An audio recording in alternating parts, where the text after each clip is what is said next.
All right, this weekend in Canton, Ohio, the Pro Football Hall of Fame is set to add 6 members. Rod Woodson, who played cornerback and safety for 4 teams over his 17-year career, as part of this year's class. He is considered by many to be one of the best defensive players of all time. We are honored that he joins us now live from Canton. Rod, thank you very much, and congratulations, first of all, on this. Let me ask you what it means to you to be inducted into the Hall of Fame. Well, I mean, it's so surreal. You know, pro football has been played for 120 years, over 120 years or about. And it's only 200 and some odd guys, including our class of '09, in the Pro Football Hall of Fame. So to say that I'm one of the best to ever play in pro football, I think is a tremendous feat. I'm honored. I'm a country boy from Indiana. Didn't think I would be here. Let me ask you, you know, you talk sometimes about a definitive conversation with the Steelers defensive coordinator, Rod Rust, that really changed the way you play the game. What did he tell you that changed the way you look at football? Well, really, I mean, you know, he was going through a walkthrough, and I was being disrespectful by talking. He gave me a pretty good tongue lashing, and he challenged me to start thinking like a coach on the field. So he took me into his office and broke down film of how offenses tried to attack defenders and defensive systems, and the green light clicked in for me. And I think, really, without him challenging me like that, I don't know if I would be here today. I mean, I think as a coach, sometimes you have to challenge players, and as a player, you have to humble yourself enough to accept it. And I did that, and I just thank him a great deal for really challenging me as a person, as a human being.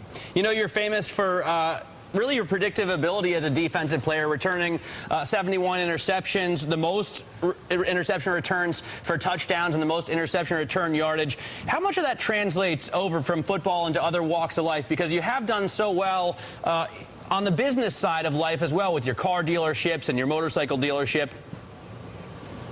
Well, I think for me, you know, looking at the car dealerships and the motorcycle store, I treat everything as a team. I think it's the easiest way to do it. As a football team, you have your owners, your GM, your head coach, to the players. And I think it trickles down the same way in the business. You have your owner, you have a GM, you have your employees, which are your players. And if you can get everybody on the same page, you can have a successful business. What do you think about the cash for clunkers bill here, Rod? You have 3 car dealerships. Are you concerned that although you're probably moving cars off the lot now, it's going to be pulling demand forward, and when it's over, demand will drop dead? No, you know, because it's you know, you look at the used cars market is high right now because of what our economy is in. You can't worry about the unpredictables. You only can worry about what you can control. You know, the government's going to do what they're going to do to try to stimulate the economy and to go greener. But as a car dealer, you really can't worry about that. You have to keep moving forward, and the times are going to change where you have to change. If you can develop and change with times, then your business as a whole, and it doesn't matter if it's a car dealership or not, can be successful.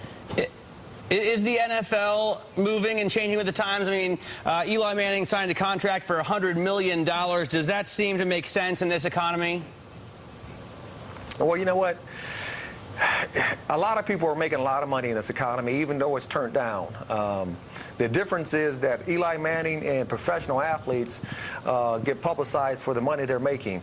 You know, it's hard for me to criticize Eli for taking the money that New York Giants offered the money. I think we need to go to the front office and say, you know what, you guys need to cut back on giving the money out, and then the players won't get it. I don't think anybody, if somebody came to you and said, you know, we're going to give you a nice big bonus, I don't think you're going to turn the bonus down. I just think as a human being, it's kind of unfair to kind of criticize Eli, but as a whole, it's pretty tough to see right now in this economy where a lot of people are losing their jobs. I know a lot of people personally who have lost their jobs, who have lost their homes, and it's tough to see where one person's making a lot of money, but others are losing their jobs and their homes. Let me ask you quickly on a more negative note. A fellow inductee into the Hall of Fame, Bob Hayes, has passed away from prostate cancer. What do you think about work that's being done, and is this going to change the way you guys do work to help fight this disease? Well, I mean, Bull and Bob Hayes passed away of prostate cancer. Depend company has really reached out to team up with Zero to eradicate prostate cancer. Over 186,000 American men will have prostate cancer this year. And I think that's a key alone for men to be proactive, to go get their PSA test. It's not that bad. I got my first test this year, and it came back negative. But the key is early detection for prostate cancer. If you can get it early, you can beat it, and you can treat it. Got it. Rod, thank you so much for joining us. Rod Woodson there. Congratulations on your Hall of Fame.